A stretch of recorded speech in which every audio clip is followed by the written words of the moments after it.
Welcome back to day अपने explanation में आपका स्वागत है। और एपिसोड वहीं से स्टार्ट करते हैं जहां से ख़त्म हुआ था। हमें एक घर दिखाई दिया जाता है जिसके अंदर एक लड़का शीशे में देखकर ब्रश कर रहा होता है। फिर उसके मोबाइल में एक मैसेज आता है और वह मोबाइल की तरफ देखता है और मोबाइल को उठाकर देखता है तो कहता है क्या एक नई न्यूज़ आई इसमें। फिर वह उस न्यूज़ को ध्यान से देखता है और जोर से कहता है क्या मेरा वीडियो दूसरे स्थान पर आ गया और कल रात एक नए व्यक्ति द्वारा पोस्ट किया गया वीडियो पहले नंबर पर आ गया। अरे बाप रे, कौन सा वीडियो एक रात में 3 मिलियन से ज्यादा व्यूज आ सकते हैं, ये कैसे संभव है। मैं स्टेशन बी पर सबसे लोकप्रिय हूँ, मेरे तो कभी नहीं आए लेकिन इसके कैसे आ गए इतनी ज्यादा। यह कहने के बाद वह सीधे गेट खोलता है और कंप्यूटर को देखता है और कंप्यूटर के पास जाकर हेडफोन लगाकर बैठ जाता है। फिर वह अपनी फुल एनर्जी से कहता है मैं देखना चाहता हूँ कि यह आदमी कैसा काम करता है और इसकी वीडियो मेरे से आगे कैसे निकल गई। फिर हमें घड़ी दिखाई दी जाती है जिसमें संडे लिखा होता है, आज संडे का दिन है और 10:08 हो चुके हैं। फिर हमें उस लड़के को दिखाई दिया जाता है जो कुर्सी पर बैठा हुआ होता है और ऐसा लगता है जैसे उसके शरीर में से आत्मा बाहर निकल गई हो, वह मर गया हो। फिर वह मन में कहता है मैं हार गया, यह वीडियो इतना अद्भुत है, वास्तव में इसकी तुलना की नहीं जा सकती किसी और वीडियो से। इससे कोई आश्चर्य होने की बात नहीं है कि यह वीडियो एक रात में ही नंबर 1 पे पोजीशन पे आ गई है। फिर वह लड़का अपने होम पेज पर फ्लाइंग पोटैटो पर पोस्ट करते हुए कहता है भाई क्या आप अगला एपिसोड जल्द से जल्द ही जारी कर सकते हैं, मैं यह भी जानना चाहता हूँ कि लियान जियांग के साथ क्या हुआ है। फिर वह पोस्ट करने के बाद मुस्कुराकर कहता है यह देश की सबसे प्रतिभाशाली पीढ़ी है, स्टेशन भी वास्तव में अद्भुत है छोटे भाई, मैं आपके उत्साह को और बढ़ा दूंगा। फिर बहुत से लोग उसकी शेयर पोस्ट को देखते हैं और उनमें से एक कहता है देखो भाई मैंने क्या देखा है, टूडू ने वास्तव में इस वीडियो को शेयर किया है। फिर दूसरा chief elder of the beggar clan कहता है भाइयों यह वीडियो वास्तव में बहुत पॉपुलर है।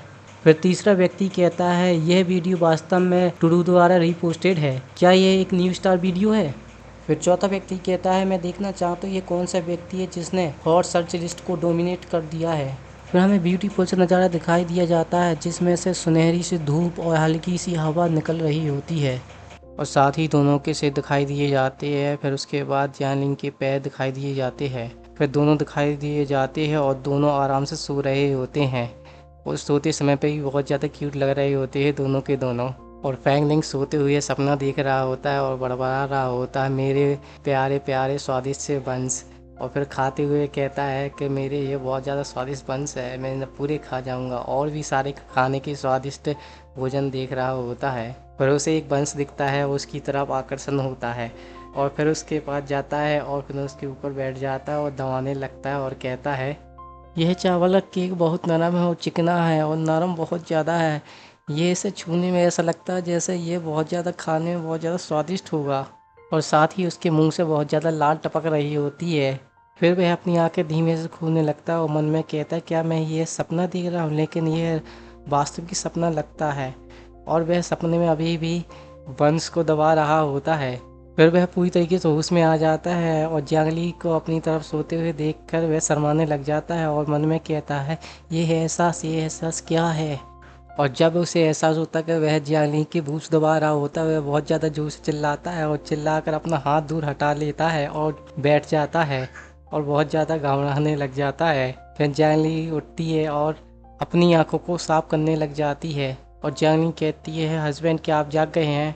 और फैंगनिंग बिना कपड़े के उसे देखता तो उसकी नाकों से बहुत ज़्यादा खून बहने लग जाता है और जियांगनी उसके पास आती हुई कहती है हस्बैंड आपकी नाक से बहुत ज़्यादा खून बह रहा है। फिर फैंगनिंग एक हाथ से अपनी नाक को पकड़कर कहता है वहीं रुक जाओ वहीं रुक जाओ। यह कहती ही वह डेस्क के पास दौड़कर जाता है और वहाँ से टिश्यू पेपर निकालता है और वह अपनी नाक में लगा लेता है और साथ ही शर्माते हुए कहता है अपने कपड़े पहनो।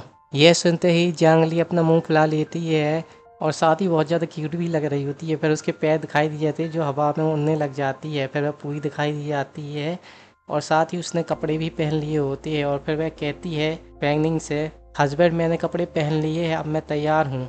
यह सुनते ही फैंगनिंग जैसे ही उसे देखता तो उसकी आंखें फटी रह जाती है और उसे देखता ही रह जाता है क्योंकि जियांगली बहुत ज़्यादा सुंदर लग रही होती है इन कपड़ों में। फिर फैंगनिंग शर्माते हुए कहता है कि अब तुम सूरज की रोशनी से क्यों नहीं डरती हो। मेरे प्यारे दोस्तों फैंगनिंग को यहाँ पर तारीफ करनी चाहिए लेकिन इसने गलत सवाल पूछा, इससे मुझे बहुत ज़्यादा दुख हुआ भाई, आप लोगों को भी हुआ होगा मुझे पता है। चलो तो कहानी स्टार्ट करते हैं दोबारा से। यह सुनते ही जियांगली अपनी हेयर पिन को गोल गोल हवा में घुमाते हुए कहती है क्योंकि मैंने अपनी ताकत का कुछ हिस्सा वापस पा लिया है इसलिए मुझे अब धूप से डरने की ज़रूरत नहीं है। यह सुनते ही फैंगनिंग कहता है यह तो अच्छी बात है, लेकिन आपके कपड़े पहले से कुछ अलग कपड़े लग रहे हैं। फिर जियांगलिंग अपने बालों में हेयर पिन लगाने लगती है और बहुत ज़्यादा सुंदर और क्यूट लगती है भाई। फिर जियांगलिंग कहती है क्या मेरे हस्बैंड को यह नहीं कहना चाहिए कि तुमने पहले लंबी स्कर्ट पहनी थी, अब तुमने छोटी स्कर्ट पहनी है। तो मेरे हस्बैंड, मैं बता दूं आपको, पहले मैंने लंबी स्कर्ट में मुझे असुविधा होती थी, इसलिए मैंने अब छोटी स्कर्ट पहनी है। फिर फैंगनिंग गहरी सोच में चला जाता है और मन में कहता है मैंने कभी नहीं सुना कि कोई आत्मा दिन में आ जा सकती है। क्या लियर सचमुच कोई आत्मा नहीं है, बल्कि उसका अस्तित्व किसी और रूप में है। फिर जियांगलिंग फैंगनिंग के ऊपर कूद जाती है और फैंगनिंग उसे पकड़ता है और जियांगलिंग उसे गले लगाकर कहती है हस्बैंड तुम बहुत अच्छे हो। फिर फैंगनिंग के मोबाइल में नोटिफिकेशन आता है और फैंगनिंग मोबाइल की तरफ देखता है और फिर जियांगलिंग को दूर करके कहता है पहले मुझे मोबाइल उठाने दो, और बहुत ज़्यादा शर्माने लग जाता है। फिर वह मोबाइल उठाता है और वह देखता है कि डायरेक्टर बैंक का कॉल आया हुआ होता है। फिर वह कॉल को पिक करता है और उससे बात करने लग जाता है। फिर वह कहता है नमस्ते डायरेक्टर बैंक। फिर डायरेक्टर बैंक कहता है मिस्टर फैंगनिंग, हमारी यह वीडियो पहले से ही हॉट सर्च सूची में नंबर 1 पर है। फिर फैंगनिंग कहता हाँ मैंने ये कुछ देर पहले ही देखा है। यह सुनते ही डायरेक्टर बैंक कहता है कई विज्ञान विक्रेताओं ने हमसे संपर्क किया है और अगले वीडियो में विज्ञापन देना चाहते हैं, और साथ ही अकेले एडवर्टाइजमेंट की फीस हमें $10,000 देंगे वे। तब मिस्टर फैंगनिंग हमें क्या करना चाहिए आप ही बताइए। मेरे प्यारे दोस्तों, आज का एपिसोड यहीं पर ख़त्म होता है। नेक्स्ट एपिसोड देखने के लिए चैनल को सब्सक्राइब करें, लाइक करें, कमेंट करें और शेयर करें। फिर दोस्तों मिलते हैं नेक्स्ट वीडियो।